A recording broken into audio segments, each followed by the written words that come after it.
You want to print out your reference photo of the person you're drawing.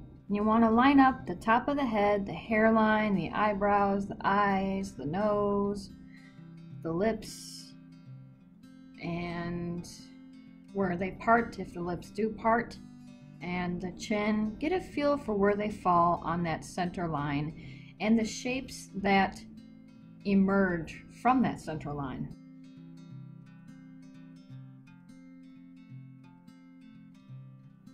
This method, once you remove the paper, you see kinda already there's a formation of a portrait.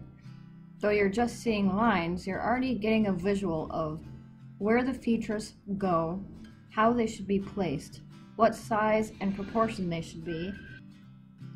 And when I wanted my portraits to look very realistic, proportionally and also through shading and a bold value scale, I learned this technique when I really first got serious about drawing portraits many years ago, and the center line is such a useful approach for getting a sense of proportions. And the more you do this, the more it will feel like second nature. You know, I've been doing this for many years, and now it's like second nature to me. I can pretty much eyeball it, but the more you do this method, the more natural the process will come to you.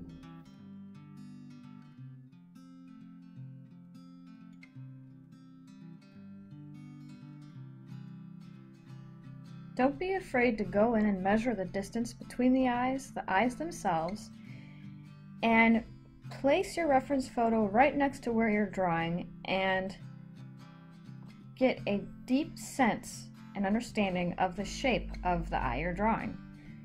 Both eyes have different shapes. They are not the same shape. In any portrait you draw, no eyes are the same shape. And you want to translate that shape as you see it, because that is what will allow you to capture that likeness. Distinct shapes is one clue, one way to capture likeness. And you want to do so smoothly, through smooth transitions of lighting, shadowing, shading, and build them up in multiple layers like you're seeing me do here. You want your eyes, if they are very bold and in your reference photo, if your person that you're drawing is wearing makeup, you want to make sure you capture that boldness, that drama, especially with pencils. You want to go in with multiple layers to get that value scale correct.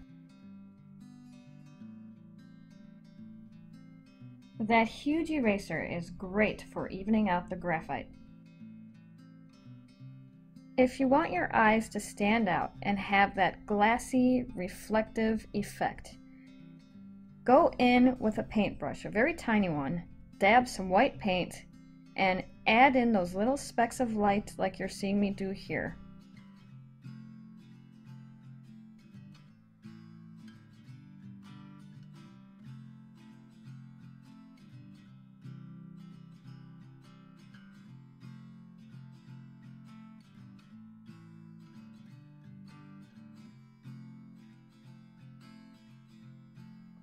When you're finishing the eyes, like I'm doing here, use your darkest pencil, because when you go in with your paintbrush and your white acrylic paint for those little light specks in the eyes, like here, it will make them pop.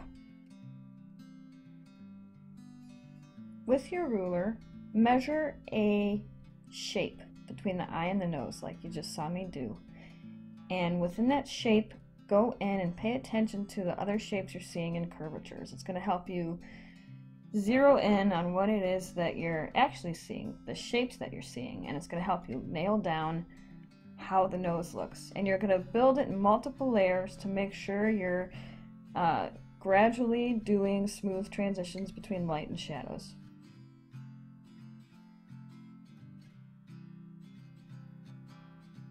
The eyebrows have a lot of details you don't want to dismiss or omit, like the shadows around her eye where her hair falls. That is what creates that dimension, that perspective. And you want to go in with your Exacto knife like I'm doing here, to create texture to make them actually look like eyebrows and not just lines across the eyes. You want to create that texture. You want to do the same thing to the other eye. You want to measure the distance between the eyebrows and eyes and get that space, the shape within that space, accurate, and the value scale correct. Those are the main things you want to focus on with the eyebrows.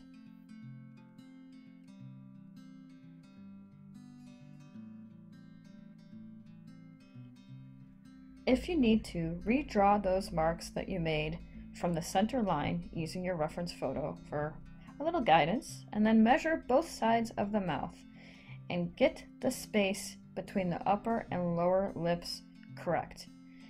You want to get as close to the value scale, meaning get the shading of the lips and the lighting of the lips as accurately as you can, and go into the area between the upper and lower lips with your darkest pencil and really get that shape correct. That is a distinct feature. You're going to work it up in a couple layers. You want it to be smooth and clear.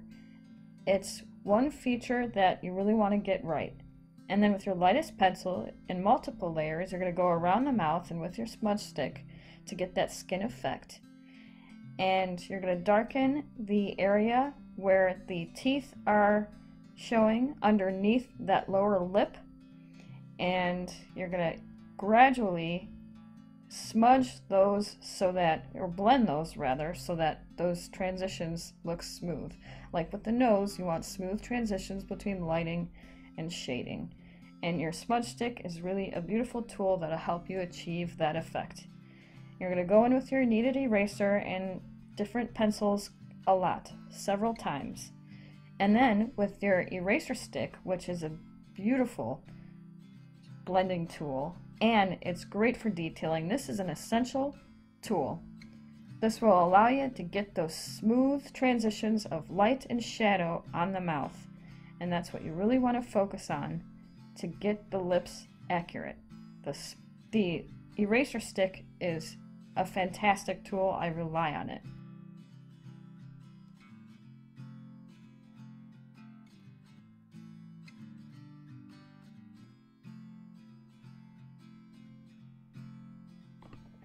Now you're going to want to define the chin. You're going to want to measure the chin and get those angles around the face defined with your lightest pencil and your smudge stick.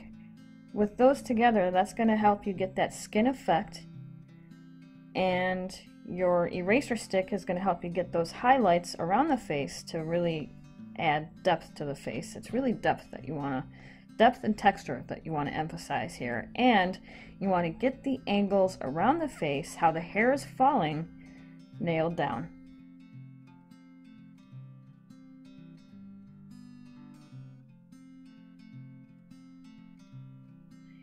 If the hair is dark, you're going to want to use all of your pencils and a broad arrangement of densities. And you're going to want to build in multiple layers with all your pencils and your smudge stick.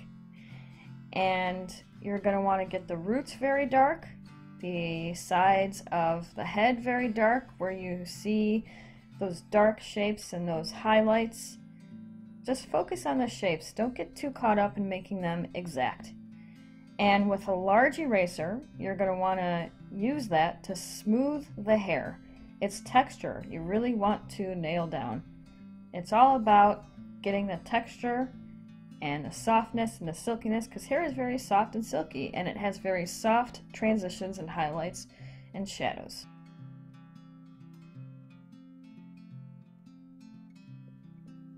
The finishing details, that's where you want to go in with your eraser stick, your blending or smudge stick, and focus on defining, accentuating, creating more drama in certain areas like the eyes or the side of the face where there's light and shadows that you wanted to bring out a little more. Your eye is going to catch things a little more in this detailing, finishing touches stage.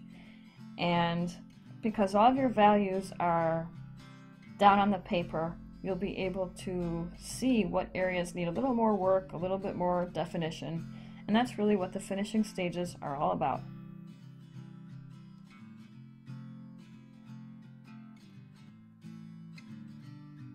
And my last essential tool is a blush brush, which I got at Walgreens. It helps keep my paper nice and clean after I erase.